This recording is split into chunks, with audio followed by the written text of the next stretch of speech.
আমি ভূত। আজ থেকে ঠিক ৩.৫ বছর আগে আমি জ্যান্ত ছিলাম। সেই সময় এই দেওঘরের এই বাড়িতেই আগুনে পুড়ে আমার জ্যান্ত অবস্থা শেষ হয়। এই বাড়ির নাম লিলি ভিলা। আমি এখানে এসেছিলাম আমার এক বন্ধুর সঙ্গে ছুটি কাটাতে। একদিন স্টোভে চা করতে গিয়ে স্টোভ ফেটে আমার কাপড়ে আগুন ধরে যায়। আমার মুখেও আগুন লেগেছিল, এইটুকু আমার মনে আছে। তারপর আর কিছু মনে নেই। তারপর থেকে আমি এই বাড়িরই বাসিন্দা হয়ে গেছি। আমার চেহারা এখন কিরকম তা আমি নিজে জানি না, কারণ আয়নায় ভূতের ছায়া পড়ে না। জলেও যে পড়ে না সেটা বাণুজ্যেদের পুকুরে পরখ করে দেখেছি। খুব যে আহামরি চেহারা নয় সেটা বুঝেছি একটা ঘটনা থেকে। লিলি ভিলায় ২ বছর আগে একটা পরিবার ছুটি কাটাতে এসেছিল। সেই পরিবারের কর্তা একদিন আমার মুখোমুখি হয়ে গিয়ে চোখ কপালে তুলে ভিড়মি গিয়েছিলেন। দোষটা আমারই। ভূত দেখা দেবে কি অদৃশ্য থাকবে সেটা ভূতের মর্জির উপরই নির্ভর করে। আমি অদৃশ্য থাকতে চেয়েছিলাম, কিন্তু অন্যমনস্কতার ফলে ভুল করে দেখা দিয়ে ফেলেছিলাম। এই ঘটনার পরে বুঝতে পেরেছিলাম যে আগুনে পুড়ে শরীর আর মুখের যে অবস্থা হয়েছিল, ভূত হয়েও সেই অবস্থাটাই রয়ে গেছে। এই ভিড়মি দেবার ঘটনার পর থেকেই এ বাড়িতে আর কেউ আসে না, কারণ হানা বাড়ি বলে এটার একটা বদনাম রটে গেছে। আমার পক্ষে এটা লোকসান, কারণ বাড়িতে জ্যান্ত লোকজন থাকলে আমার বেশ ভালোই লাগে। না হলে তো সেই একা একা দিন কাটানো। ভূত এ তল্লাটে আরো অনেক আছে, কিন্তু এ বাড়িতে তো নেই, কারণ এখানে আর কেউ কখনো অপঘাতে মরেনি। শহরের অন্য জায়গায় যে ভূত আছে তাদের সকলকে আমার পছন্দ নয়। কয়েকজন তো রীতিমতো মন্দ, যেমন নস্করদা বা ভীম নস্করের ভূত। ওর মতো কুচক্রী ফন্দিবাজ ভূত দুনিয়ায় দুটো হয় না। এই দেওঘরে কিছুদিন আগে লক্ষণ ত্রিপাঠী বলে এক পোস্টমাস্টার ছিলেন। লক্ষণের সঙ্গে সাপে নেউলে সম্পর্ক ছিল স্টেট ব্যাংকের কর্মচারী কান্তি ভাই দুবের। এক সন্ধ্যায় লক্ষণ ত্রিপাঠী পোস্ট অফিস থেকে বাড়ি ফিরছেন। শাহবাবুদের বাড়ি পেরিয়ে মাঠটার কাছে আসতেই ভীম নস্করের ভূত করল কি, ঝপ করে একটা তেঁতুল গাছ থেকে নেমে ত্রিপাঠী মশাইয়ের ঘাটটা মোটকে দিল। তারপর সে কি হই হুল্লোড়! থানা, দারোগা, কোর্ট কাচারি, মামলা, মোকদ্দমা, সবশেষে ফাঁসি পর্যন্ত। কার ফাঁসি? লক্ষণ ত্রিপাঠীর দুশমন কান্তি ভাই দুবের। যে খুনটা করল ভীম নস্করের ভূত, ঘটনাচক্রে সেই খুনের জন্য দায়ী হল কান্তি ভাই দুবে। এই উদর বোঝা যে বুধর ঘাড়ে চাপবে সেটা জেনে শুনেই নস্করের ভূত করেছিল কাণ্ডটা। আমি বাধা দিয়ে নস্করদাকে বললাম যে তুমি কাজটা ভালো করনি। ভূত হয়েছ বলেই যে জ্যান্ত মানুষের অপকার করতে হবে এমন তো কোনো কথা নেই। তুমি তোমার রাজ্যে তোমার ধান্দা নিয়ে থাকো, আর জ্যান্তরা থাকুক তাদের ধান্দা নিয়ে। দুই জগতে ঠোকাঠুকি হলেই যত অনার সৃষ্টি। আমি নিজে সজ্ঞানে কোনো জ্যান্ত মানুষের অনিষ্ট করতে চাইনি। বিশেষ করে যেদিন থেকে বুঝেছি যে আমার চেহারাটা মানুষের মনে আতঙ্ক জাগায়, সেদিন থেকে আমি একদম সাবধান। লিলি ভিলার পেছনে আম কাঁঠালের বনের একপাশে একটা পুরনো ভাঙা মালির ঘর আছে। সেইখানেই আমি পড়ে থাকি বেশিরভাগ সময়টা। অবশ্যই লিলি ভিলা এখন অনেক দিন থেকেই খালি, কিন্তু কাছেই চৌধুরী বাড়ি থেকে ছেলেরা এখানে লুকোচুরি খেলতে আসে। আশ্চর্য, এই ছেলেগুলোর একদম ভূতের ভয় নেই, কিংবা হয়তো ভূত আছে জেনেই তারা এখানে আসে। যাই হোক, সেই সময়টা আমাকে একদম অদৃশ্য থাকতে হয়। বড়রাই যদি আমাকে দেখে ভিড় যায়, তাহলে ছোটদের কি অবস্থা হবে ভাবতো। না, ওসবের মধ্যে আমি নেই। তবে এটাও ঠিক যে ভূতদেরও একা একা লাগে। আমারই একটা গলতির জন্য লিলি ভিলা এখন হানাবাড়ি, তাই এখানে কেউ এসে থাকতে চায় না। আর আমিও জ্যান্ত মানুষের গলার আওয়াজ, তাদের চলাফেরা, কাজকর্ম, হাসি তামাশার শব্দ কিছুই পাই না। তাই মনটা এক এক সময় হু হু করে ওঠে। জ্যান্তরা যদি জানতো যে ভূতেরা তাদের সান্নিধ্য কত পছন্দ করে, তাহলে কি তারা ভূতকে এত ভয় পেত? কখনোই না। কিন্তু লিলি ভিলাতেও শেষ পর্যন্ত লোক এসে হাজির হল।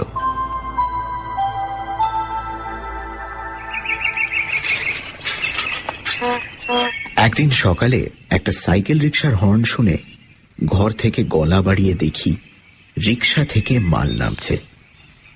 কজন লোক? দুজন, একজন বাবু আর একটি চাকর। তাই সই, বেশি লোকের দরকার নেই আমার। নেই মামার চেয়ে কানা মামা ভালো। ভূতেরা দূর থেকেই খুব স্পষ্ট দেখতে পায়। তাই বলছি, বাবুটির বয়স বছর 50-এর কাছাকাছি। বেঁটে, মাথায় টাক, খোঁচা খোঁচা গোঁপ, ঘন ভুরু আর ভ্রুকুটি করা চোখ। বাড়িতে ঢুকেই চাকরটিকে বাবু বললেন, সব দেখে শুনে বুঝে নাও, আধ ঘন্টার মধ্যে আমার চা চাই, তারপর আমি কাজে বসবো। এই কথাগুলি অবশ্যই আমি মালির ঘর থেকেই শুনতে পেলাম। আমরা যেমন দেখি বেশি, তেমন শুনিও বেশি। আমাদের চোখ কান দুটোই যেন দূরবীনের মতো কাজ করে। চাকর আধ ঘন্টার মধ্যেই বাবুকে চা বিস্কুট এনে দিল। বাবু তখন বাগানের দিকের ঘরটায় তার বাক্স খুলে জিনিসপত্র বার করে গুছিয়ে রাখছেন। জানলার সামনে একটা টেবিল চেয়ার, তার উপর দোয়াত, কলম, কাগজ সব রাখা হয়েছে। ইনি তাহলে লেখক? খুব নাম করা লেখক কি? হ্যাঁ, তাই। ভদ্রলোক আসার ঘণ্টাখানেকের মধ্যেই দেওঘরের জনাষ্টেক বাঙালি এসে হাজির হল লিলি ভিলাতে। তখনই জানলাম ভদ্রলোকের নাম নারায়ণ শর্মা। আসল নাম না ছদ্মনাম তা জানি না, তবে এই নামেই সকলে তাকে ডাকে। বাঙালির দল নারায়ণবাবুকে দেওঘরে পেয়ে কৃতার্থ। এত বড় একজন কাউকে তো সবসময় পাওয়া যায় না। তাই যদি ভদ্রলোকের আপত্তি না থাকে, তাহলে এখানকার সকলে তাকে একদিন সংবর্ধনা জানাতে ইচ্ছুক। নারায়ণ শর্মা লোকটি দেখলাম বেশ কড়া। বললেন, এখানে নিরিবিলিতে কাজ করতে পারবো বলে কলকাতা ছেড়ে এলাম, আর আসামাত্র আপনারা এসে সংবর্ধনা দেবার জন্য পিটাপিটি করছেন। এই কথায় অবশ্যই সকলেই একটু কাঁচুমাচু ভাব করলেন। তাতে আবার নারায়ণ শর্মা নিজেই নরম হয়ে বললেন, বেশ, আমাকে দিন 5 একটু নির্ঝঞ্ঝাটে কাজ করতে দিন, তারপর হবে এখন সংবর্ধনা। বেশি বিব্রত করলে কিন্তু আমি আবার তল্পিতল্পা গুটিয়ে কলকাতায় ফিরে যাব। এই সময় ঘোষবাড়ির কর্তা নিতাই বাবু হঠাৎ একটা প্রশ্ন করে বসলেন, যেটা আমার মোটেই ভালো লাগলো না। তিনি বললেন, এখানে এত বাড়ি থাকতে আপনি লিলি ভিলা এসে উঠলেন কেন? নারায়ণবাবুর মুখে এই প্রথম হাসির রেখা ফুটল। তিনি বললেন, হানাবাড়ি বলে বলছেন তো? তা ভূত যদি আসে তাহলে তো ভালোই, একজন সঙ্গী পাওয়া যাবে। আপনি বোধহয় আমাদের কথাটা সিরিয়াসলি নিচ্ছেন না, বললেন হারু তালুকদার। কলকাতার এক ডাক্তার এখানে সপরিবারে এসেছিলেন। ভদ্রলোক নিজের চোখে দেখেছিলেন ভূত। সে নাকি বিভৎস ব্যাপার। প্রায় 15 মিনিট পরে জ্ঞান ফেরে ভদ্রলোকের। এখানে ভালো ডাক বাংলো আছে, ম্যানেজার আপনার খুব ভক্ত, বললে উনি নিজে সব ব্যবস্থা করে দেবেন। আপনি লিলিভিলা ছাড়ুন। এইবার নারায়ণ শর্মা একটা অদ্ভুত কথা বললেন। আপনারা বোধহয় জানেন না এই প্রেততত্ত্ব সম্বন্ধে আমি যতটা জানি ততটা খুব কম লোকেই জানে। আমার এখনকার লেখার বিষয় হচ্ছে এই প্রেততত্ত্ব। সেই ডাক্তারের অবস্থায় আমাকে কোনোদিন পড়তে হবে না, এটা আমি জোর দিয়ে বলতে পারি। তিনি ভূতের বিরুদ্ধে কোনো প্রিকশন নেন, কোনো ব্যবস্থা করেননি। আমি সেটা নেব এবং করব। ভূত আমার কিচ্ছু করতে পারবে না। আপনারা সদুদ্দেশ্য নিয়ে উপদেশ দিতে এসেছেন তা জানি, কিন্তু আমি এই লিলি ভিলাতে থেকেই কাজ করতে চাই। এই বাড়িতে আমি ছেলে বয়সে এসেছি, তখনকার অনেক স্মৃতি আমার এই বাড়ির সঙ্গে জড়িয়ে আছে। ভূতের বিরুদ্ধে ব্যবস্থার কথাটা আমি এই প্রথম শুনলাম। কথাটা ভালো লাগলো না। আর প্রেত তত্ত্ব, ভূত নিয়েও কোনো তত্ত্ব হয় নাকি? এসব কি বলছেন নারায়ণ শর্মা? অবশ্যই এখন এসব ভেবে আর কোনো লাভ নেই। রাতটা আসুক, আপনা থেকেই সব প্রশ্নের উত্তর মিলবে বলে আমার বিশ্বাস। তবে এই ব্যবস্থার কথাটা শুনে অবধি আমার মন বলছিল যে খবরটা একবার অন্তত মজা দেখবার জন্য ভীম নস্করকে জানানো উচিত। সে জ্যান্ত মানুষের ঘাড় মটকাবার কায়দা রপ্ত করেছে। না জানি সে এই খবর শুনে কি বলবে। বেলা যতই বাড়তে লাগলো ততই আমার ছটফটানিও বেড়ে চলল। শেষটায় আর না পেরে অদৃশ্য অবস্থায় মল্লিকদের 200 বছরের পুরনো পোড়ো বাড়িটায় গিয়ে নস্করদার নাম ধরে ডাক দিলাম। সে দোতলার পূব দিকের ছাদ ভাঙা ঘরটা থেকে হাওয়ায় ভেসে নিচে নেমে এসে কড়া সুরেই বলল, এই অসময়ে কেন? আমি তাকে নারায়ণ শর্মার কথাটা বললাম। শুনে নস্করদা প্রচন্ড ভ্রুকুটি করে বলল, বটে, বলি ব্যবস্থা কি সে একাই করতে পারে? আমি পারি না। কি ব্যবস্থা করবে? ভয়ে ভয়ে জিজ্ঞেস করলাম আমি বুঝেছিলাম যে নস্করদার মাথায় ফন্দি খেলছে। নস্করদা বলল, কেন? বেঁচে থাকতে 32 বছর ধরে ব্যায়াম করেছিল। ডন বৈঠক, মুগুর, ডাম্বেল, চেস্ট এক্সপ্যান্ডার কিছুই বাদ দিইনি। নারায়ণ ছোকরার ঘাড় মটকাবার শক্তি কি আমার নেই? ব্যায়াম যে সে করত সেটা ভীম নস্করকে দেখলেই বোঝা যায়। সে বিষ খেয়ে আত্মহত্যা করেছিল। তাতে তার দেহের কোনো বিকার ঘটেনি। তাই এখনো হাত পা নাড়লে শরীরের মাংসপেশি ঢেউ খেলে যায়। আমি বললাম, তাহলে? আমি জানি যে আমার হৃৎপিণ্ড থাকলে তা এখন ধুকপুক করত। তাহলে আর কিছুই না, বলল নস্করদা। আজ রাত 12টায় নারায়ণ শর্মার আয়ু শেষ। ভূতের সঙ্গে চালাকি করলে আর যেই করুক, ভূত কখনো ক্ষমা করবে না। বাকি দিনটা যে কিভাবে কাটলো তা আমি জানি। এদিকে নারায়ণ শর্মা সারাদিন ধরে ঘরে বসে লিখেছেন। বিকেলে সূর্য ডোবার বেশ কিছু আগে ভদ্রলোক ঘর থেকে বেরিয়ে বাইরে উত্তরের রাস্তাটা ধরে বেশ খানিক হেঁটে আকাশের সন্ধে তারাটা বেরোবার কিছুক্ষণের মধ্যে বাড়ি ফিরলেন। আজ অমাবস্যা, তাই চাঁদ নেই। আমি আমার ডেরা থেকে সবই লক্ষ্য করে যাচ্ছি। এবার নারায়ণ শর্মাকে দেখলাম একটা অদ্ভুত জিনিস করতে। সুটকেস খুলে একটা থলে বার করে তার থেকে একটা গুঁড়ো জিনিস এক মুঠো নিয়ে একটা ধুনুচির মধ্যে ছড়িয়ে দিয়ে তাতে আগুন দিয়ে ধুনুচিটা দরজার চৌকাঠের বাইরে রেখে দিলেন। সেই ধনুচি থেকে গল গল করে ধোঁয়া উঠতে লাগলো, আর দক্ষিণের হাওয়া সেই ধোঁয়াকে সোজা এনে ফেলল আমার ডেরায়। বাপ রে, এ কি ব্যবস্থা! ভূতেরা কোনো গন্ধ পায় না, কিন্তু এ গন্ধ দেখছি নাকের মধ্যে দিয়ে একেবারে ব্রহ্মতালুতে পৌঁছে গেছে। এ কি সর্বনাশ! এই অবস্থায় নস্করদাও এই বাড়ির ত্রিসীমানায় আসতে পারবে না।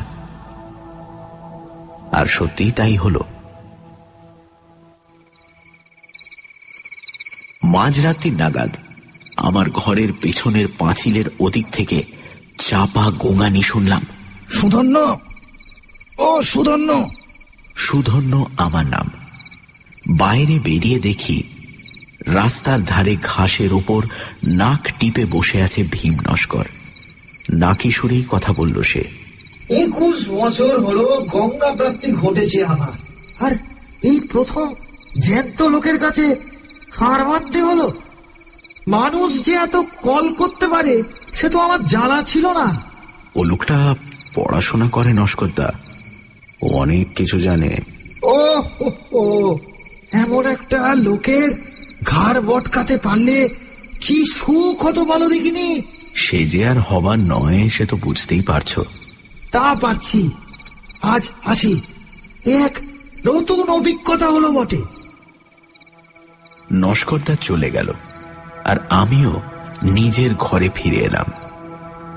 আর তারপরেই বুঝতে পারলাম যে আমার ঘুম পাচ্ছে। ভূতের চোখে ঘুম, এই যে অভাবনীয়, অবিশ্বাস্য ব্যাপার। কিন্তু তাহলে কি হবে?